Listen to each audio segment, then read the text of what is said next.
Hello, welcome to my channel STL Tutorial Simplify the Learning.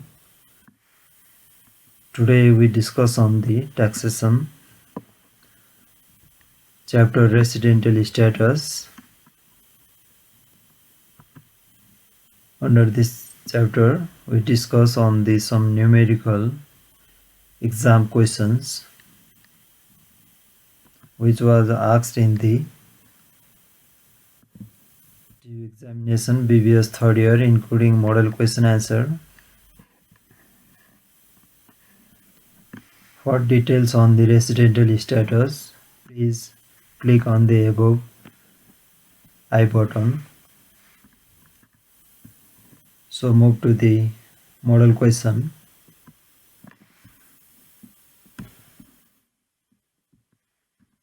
Which is short answer question, carries 4 marks.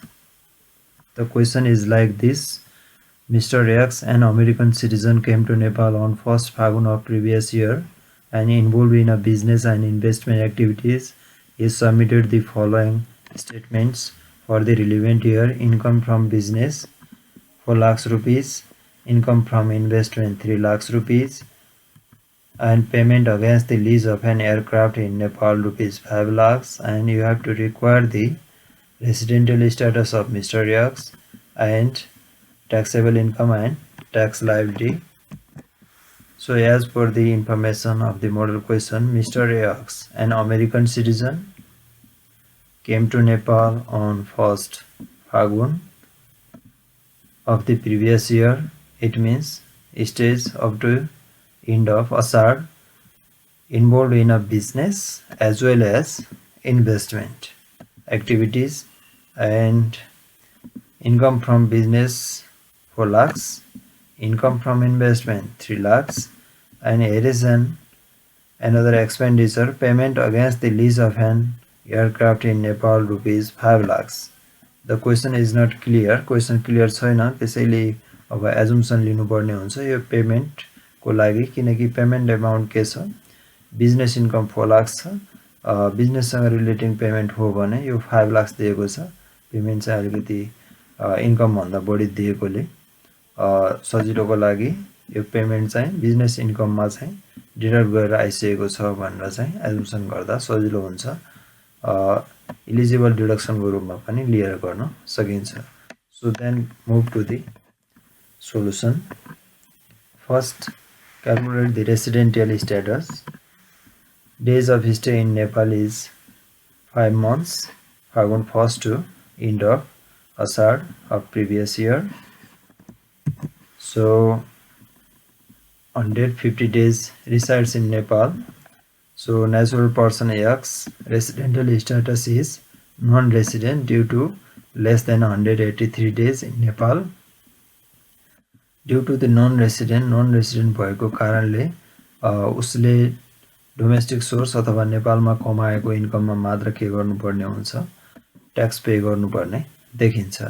Under 67 यसमा taxable income domestic सोर्समा taxable income हुने हुँदा कमाएकोमा अब त्यसमा non रेसिडेन्टले प्राप्त गर्ने केही पेमेन्टहरू जस्तै विथ होल्डिङ पेमेन्टहरू सेक्सन 92 अनुसारको चाहिँ के हुन्छ, यो चाहिँ यसमा ट्याक्सेबल हुँदैन, यो चाहिँ आफैमा फाइनल हुन्छ र त्यसपछि बाँकी रहेकोमा के गरिन्छ, फ्ल्याटमा 25% को दरले के गरिन्छ, ट्याक्स लगाएर ट्याक्स लायबिलिटी क्याल्कुलेसन गरिन्छ.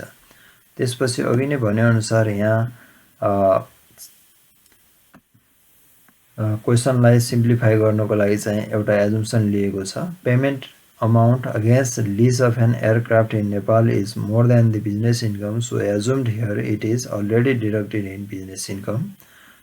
जुन यहाँ पेमेन्ट गरेको भनेको छ लीज पेमेन्ट अन एयरक्राफ्ट, त्यो चाहिँ यहाँ के एजुम गरिएको छ भने बिजनेस इन्कम भन्दा धेरै भएकोले अलरेडी के गरिएको छ भनिएको छ, बिजनेस इन्कममा डिडक्ट गरिएको छ भनिएको छ. त्यसैले दिएको बिजनेस इन्कम 4 लाख रुपैयाँ चाहिँ के हो, यो घटाइसकेपछिको भनेर एजुम गरिएको छ सोलुसन गर्दा. तर अल्टरनेटिभली के पनि गर्न सकिन्छ, अल्टरनेटिभली टीडीएस लीज क्राफ्टमा टीडीएस चाहिँ कति पर्सेन्ट हुन्छ, 10% हुन्छ भन्ने थाहा पाउनु पर्ने हुन्छ, जुन यो तिमीहरुलाई आफ्टर टिडिएस भनेर दिएकोले यो चाहिँ 90% भयो। त्यसैले यसको ग्रोस अफ एक्सपेन्सेस चाहिँ कति हुन्छ 5,55,555 रुपैयाँ चाहिँ के देखिन्छ ग्रोस अफ एक्सपेन्सेस देखिन्छ। यदि यो माथि बिजनेस इन्कममा घटाएको छैन भनेर मान्ने हो भने त्यो बिजनेस इन्कममा चाहिँ 4 लाख दिएको छ, त्यसमा चाहिँ 5 lakh expenses 5 lakh something 55,000 something चाहिँ एक्सपेन्सेस घटाउँदा बिजनेस चाहिँ केमा आउँछ लसमा आउँछ। त्यो अनुसार पनि के गर्न सकिन्छ सोलुसन गर्न सकिन्छ। For your easiness this assumption is made the business income is already deducted the particular expenses त्यो घटाइसकेको छ भनेर चाहिँ के गरिएको छ एजुम गरिएको छ। सो अनुसार लागौं सोलुसनमा ट्याक्सेबल इन्कम र ट्याक्स लायबिलिटी निकाल्दा त्यो अनुसार हेर्दाखेरि बिजनेस इन्कम चाहिँ कति भएको देखिन्छ डोमेस्टिक स्रोतमा 4 लाख देखिन्छ र इन्भेस्टमेन्ट इन्कम चाहिँ कति देखिन्छ 3 लाख रुपैयाँ देखिन्छ, जसको आधारमा टोटल एसेसेबल इन्कम चाहिँ कति हुने भयो 7 लाख रुपैयाँ हुने भयो। एलेबल रिडक्सन ट्याक्स एक्जिट अर्गनाइजेसनलाई दिएको डोनेसन एलिजिबल रिडक्सनको रूपमा नन रेसिडेन्टले पनि के गर्नु पाउने हुन्छ घटाउनु पाउने हुँदा यो यहाँ फर्मेटमा लेखिएको छ, तर यहाँ अमाउन्ट चाहिँ के गरिएको छैन दिएको छैन। तर यहाँ चाहिँ के आउने भयो नभएकोले ट्याक्सेबल इन्कम चाहिँ कति मात्र आयो 7 लाख रुपैयाँ मात्र आएको छ। त्यसको आधारमा नन रेसिडेन्टको के हुन्छ फ्ल्याट ट्याक्स रेट 25% हुँदै हुँदा ट्याक्सेबल इन्कममा 25% द्याट इज 7 लाख टु 25% भनेको ट्याक्स लायबिलिटी कति आएको छ 1,75,000 आएको छ। यसको आधारमा यो चाहिँ के भयो मोडल क्वेशन एन्सरको सोलुसन कम्प्लिट भयो। त्यस्तै अब लागौं next question TU exam question 2075 मा सर्ट एन्सर क्वेशनमा नै सोधिएको जुन 5 मार्क्समा सोधिएको छ। यसको इन्फर्मेसन यस प्रकार रहेको छ। Mr. Baker, an employee of American Embassy in Nepal, came to Nepal on 1st month of previous year. His salary and other benefits are paid by the country he represents, and he declared the following sources of income during the year. Salary $10,000 per month, other allowances $2,000 per month. He won a lottery worth rupees 2,25,000 and he claimed the following expenses for deduction also: donation to a public school 5 lakhs and other domestic and personal expenses rupees 6 lakhs. For the dollar equivalent, it is given $1 equal to 100 rupees and require residential status of Mr. Baker and taxable income if any. If not, give your argument under the ground of Income Tax Act 2058. अब यसको आधारमा हेर्दा information चाहिँ consider गर्नुपर्ने mister beggar a foreigner हो। अब कहाँ काम गर्छ भन्दा अमेरिकन एम्बेसीमा काम गर्छ। नेपाल आएको कहिले भन्दा 1st मङ्सिरमा आएको लास्ट इयरको। अब स्यालेरी र अदर बेनिफिट्सहरु चाहिँ के हुन्छ भन्छ अमेरिकन एम्बेसीबाट प्राप्त गरेको उले चाहिँ निम्नानुसार रहेको छ भन्छ। त्यो पार्टिकुलर कन्ट्री अथवा अमेरिकन गभर्नमेन्टबाट नै के गर्छ उले प्राप्त गर्छ। त्यसरी प्राप्त गरेको स्यालेरी बापतको रकम 10,000 छ भने अलाउन्सेस बापतको अमाउन्ट कति रहेको छ 2,000 पर मन्थ रहेको छ डलरमा। यसरी प्राप्त गरेको रकम चाहिँ अन्डर सेक्सन 10 चाहिँ के हुन्छ एक्जिम्ट हुन्छ। यो स्यालेरी र अदर अलाउन्सेस चाहिँ ट्याक्सेबल इन्कम भित्र आउँदैन हो।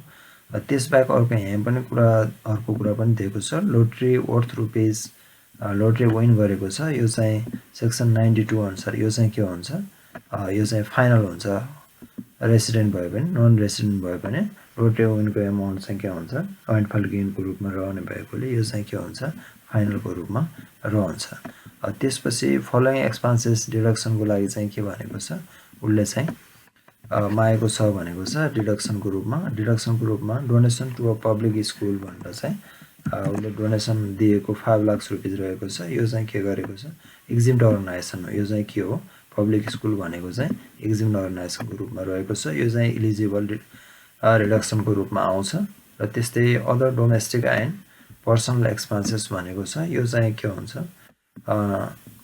It is not eligible for the deduction. यो घटाउन पाउने एक्सपेन्सेस भित्र पर्दैन एज पर द सेक्सन 21। त्यसैले यो चाहिँ घटाउन पाइदैन।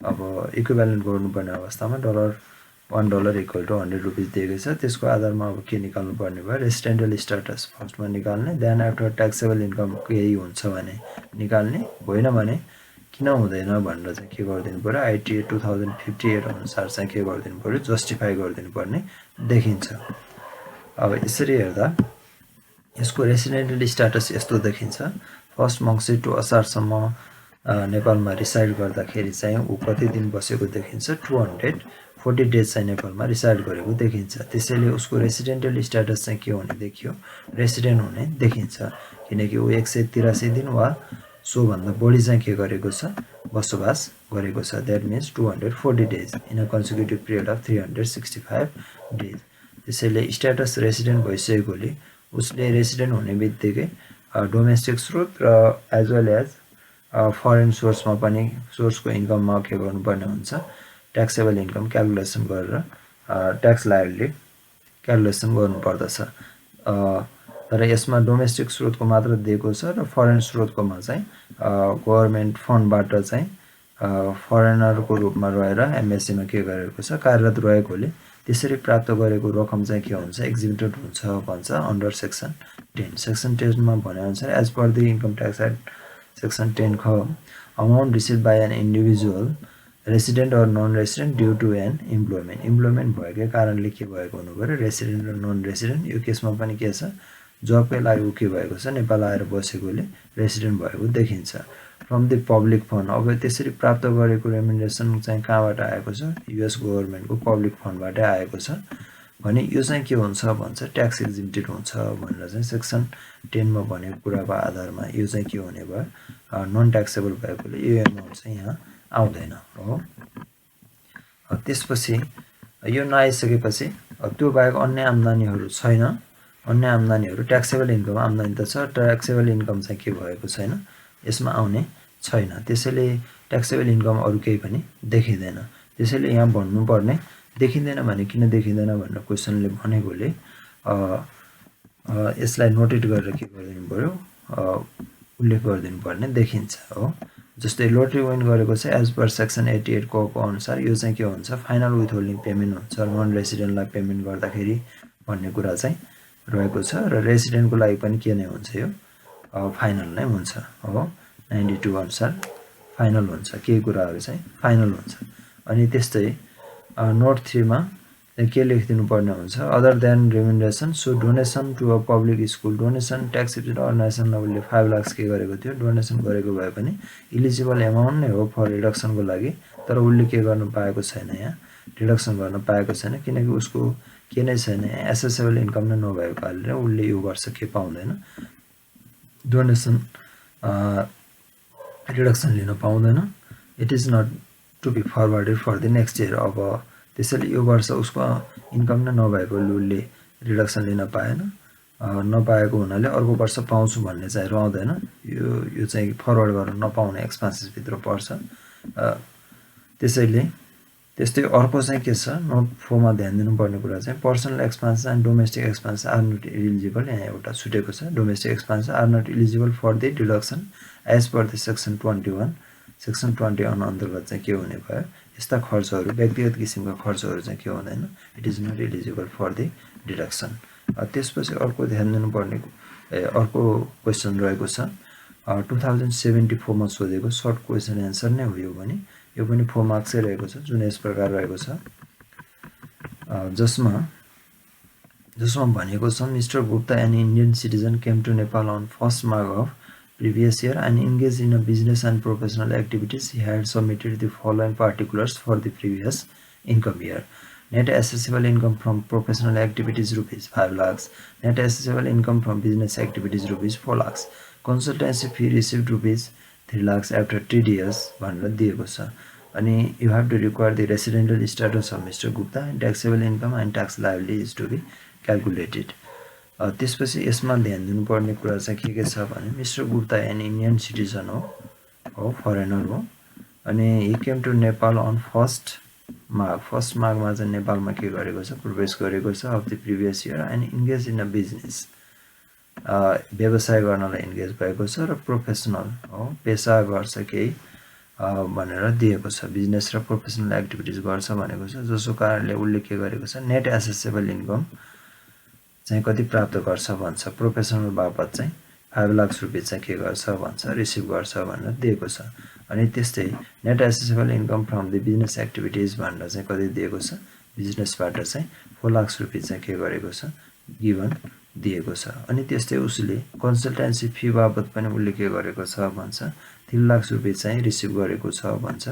It is a kind of service income, सेवा पुर्याए बापत उसले के गरेको छ, कसैलाई प्रोभाइड गरे बापत 3 लाख रुपैयाँ आफ्टर टिडिएस भनेको छ, टिडिएस काटिएको छ। सर्भिसेसहरुमा चाहिँ के हुन्छ, 15% टिडिएस चाहिँ के गरिन्छ, डिडक्ट गरिन्छ। यो भनेको नेट एमाउन्ट हो 3 लाख हो।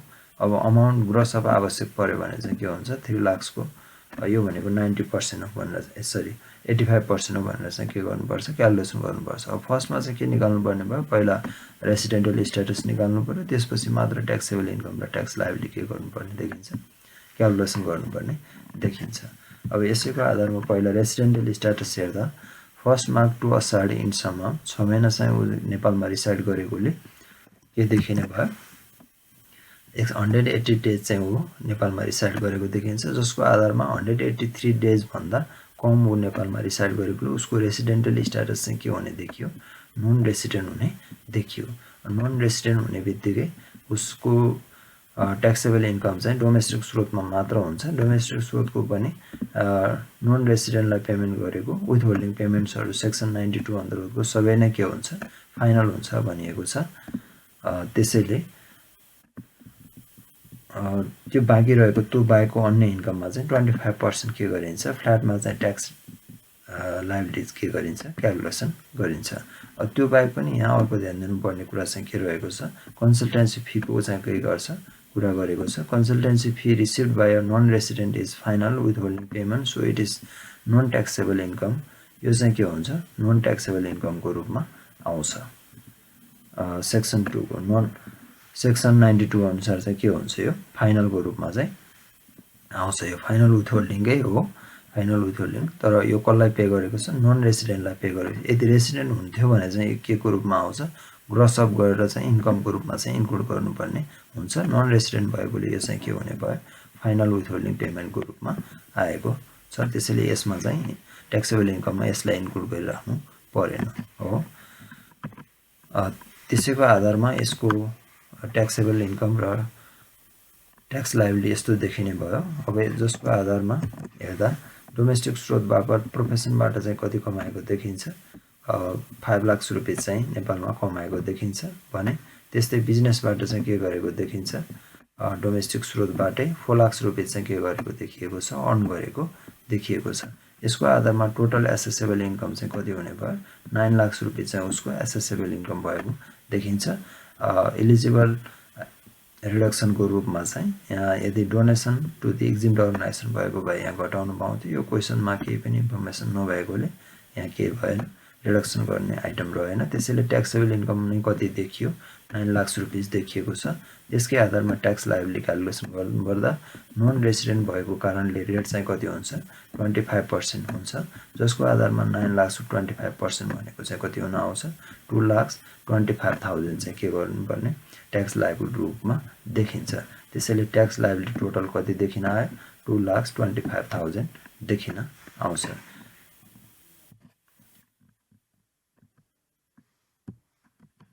ओके, आजलाई यति नै। Thank you for watching my channel. Please don't forget to subscribe my channel for the latest videos. Thank you.